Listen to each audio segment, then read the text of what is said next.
Hello Internet, my name's Lave and this week I watched The Magnificent Seven, which is directed by Anton Fuqua, who has a reasonably solid CV of films which includes Shooter, The Equalizer and Olympus Has Fallen. I personally think that his best film to date is Training Day. This time around he's tackling the Western genre in the remake of Seven Samurai, The Magnificent Seven.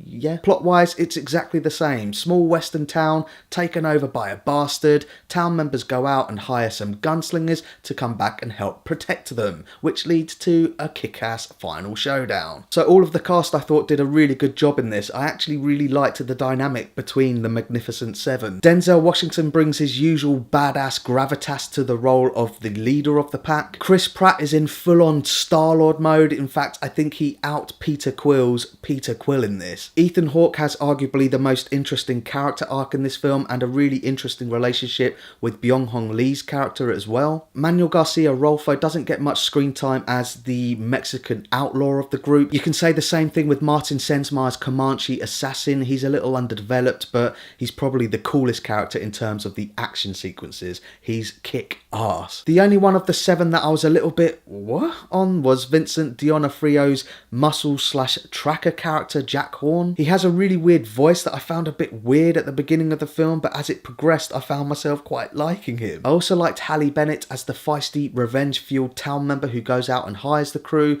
and Peter Sarsgaard I thought was relishing his role as the baddie. He's a slimy, industrialist miner who's just taking over the town because he can. So all around decent performances in, okay, it's a familiar plot, but one that's executed really, really well. The first two scenes drop you right into the action, and then the characters are developed over the first and second act, and then it leads to an explosive final act, which was really, really exciting. What I really liked about this movie is that the filmmakers clearly knew what they were making, and Fuqua didn't shy away from any of the Western tropes. In fact, he actually embraces them and does them really, really well. There's loads of examples that I could have picked from, but I think the one that works best is, you know, in every Western film there's someone on the roof who gets shot and then falls down, rolls down the slanted roof and then smashes into the floor.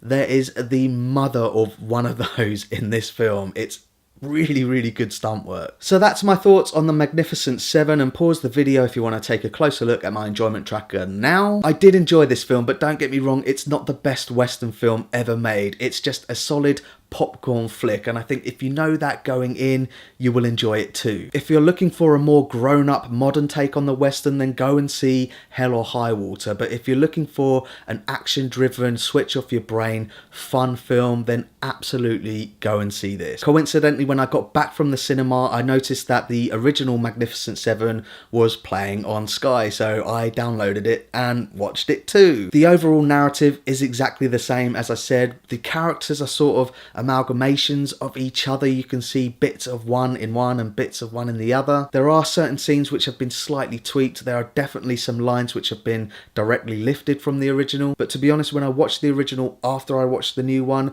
I smirked at those lines, and I probably would have had the same reaction had I watched it first, if that makes sense. Anyway, so thanks very much for watching my review of The Magnificent Seven. If you're so inclined, please give the video a like, and don't forget to share the lave. Check out my Yul Brynner impression. That's it. He's got no hair too.